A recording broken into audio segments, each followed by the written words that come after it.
ते तुमच्या निवडणुकांमध्ये येणार नाहीत, काळजी करू नका. तुम्हाला ते बुद्धी देतील काय द्यायचे असेल. हां, आमचे जे तिथले पुजारी बांधव आहेत त्यांनी हार घातला. ठीक आहे, ठेवतो थोडा वेळ. आपण रामाचं दर्शन घेतलं, हेमंत गोडसेंनी आपलं दर्शन घेतलं. आमचे मित्र आहेत ते पण दर्शनाला आले होते. मी पण अनेक वेळा आलेलो आहे. रामरथाच्या वेळेला सुद्धा आलेलो आहे. लहानपणी तर यायचंच आहे, परंतु आज नाशिकमध्ये होतं म्हणजे चला ते सुद्धा योगायोगाने आले. त्यांना शुभेच्छा दिल्या. पण हा योगायोग चौथ्यांदा येतोय. 2014, 2019, 2024 तिसऱ्यांदा योगायोग येतोय दोघांचा मिळण्याचा राम मंदिरामध्ये. असं काय? गोडसे असते आणि भुजबळ असते. बरं ठीक. मी त्यांना शुभेच्छा दिल्यात. काल चंद्रपूर दौऱ्यावर होतात. प्रदेशाध्यक्षांसोबत आपण अनेक ठिकाणी प्रवास केलाय. काय उमेदवारीवर संदर्भात काही चर्चा नाही, तिथे तिकडच्या उमेदवारांचा प्रचार करायला मुनगंटीवाराने जे आहेत आपले मंत्री महोदय ते उभे आहेत. त्यांच्या त्या क्षेत्रामध्ये जे आहे प्रचारासाठी मी गेलो होतो आणि प्रचार करून आलो रात्री.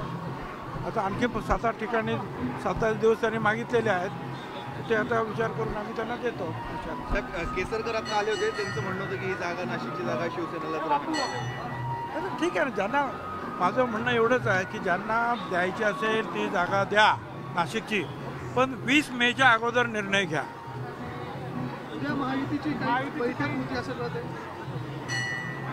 माहीत नाही मला. पण साहेब 20 मेच का? 20 मेच्या आधी का? नाही, मुहूर्त आहे 20 मेचा.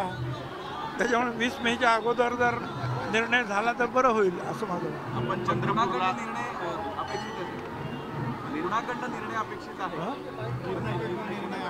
अपेक्षित आहे महायुतीकडून आणखी कोणाकडून कुठल्या पक्षाला मिळायला पाहिजे असं वाटतं? कुठल्या पक्षाला मिळायला पाहिजे? कुठल्या पक्षाला मिळायला पाहिजे? कुठल्याही पक्षाला सोडा, पण 20 मेच्या अगोदर सोडा.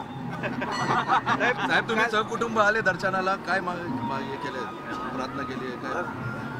परमेश्वराकडे काय मागाल? परमेश्वराकडे सगळ्यांना सुखी ठेवा, शांत ठेवा, आनंदी ठेवा. दुसरं काय मागायचं? दुसरं काय? ठीक आहे, चला. साहेब, काल एबीपी माझाचा सर्व्हे होता, त्याच्यामध्ये 30 जागा महायुतीला दाखवल्या जात आहेत, 18 जागा महाविकास आघाडीला आहे. आपलं 45+चा नारा आहे. काय कुठे गडबड वाटत? आता सुरुवात आहे. 30 जागा दाखवल्या आहेत, हळूहळू वाढतील ना. मोदी साहेबांच्या सभा आहेत, इतर जे आहेत नेते त्यांच्या सभा आहेत, हळूहळू वाढेल. काल आपण चंद्रपूरच्या प्रचारादरम्यान मुनगंटीवारांच्या प्रचाराला होता. दुर्दैवानं नाशिकची जागा जर शिवसेनेला सुटली तर आपण प्रचारात तन्मन धरणे सहभागी व्हा. मी महायुतीच्या प्रचाराला हजर आहे. साहेब, एकनाथ खडसेंना छोटा शकील आणि दौडकडून धमकी आली. एकनाथ खडसेंना धमकी आली. छोटा शकीलच्या नावाने एकनाथ खडसेंना धमकी आली आहे. माहीत नाही, सांभाळून राहा सगळ्यांना. साहेब, अमित देशमुख म्हणालेत की भाजपचा एकनाथ शिंदे आणि अजित पवारांना संपवण्याचा डाव आहे. मला काय माहिती. थँक्यू. श्रेष्ठ आहे, कोण कोणाला संपवत नाही बाबा. कुणी कोणाला. तर आपण पाहिलं मंत्री छगन भुजबळ यांनी नाशिकमधल्या काळाराम मंदिरामध्ये जाऊन श्री प्रभू रामलल्लाचं दर्शन घेतलेलं आहे आणि त्यानंतर पत्रकारांशी संवाद साधताना त्यांनी म्हटलंय, नाशिकची जागा कुणालाही द्या, पण निर्णय जो असेल तो 20 मेच्या आत घ्या.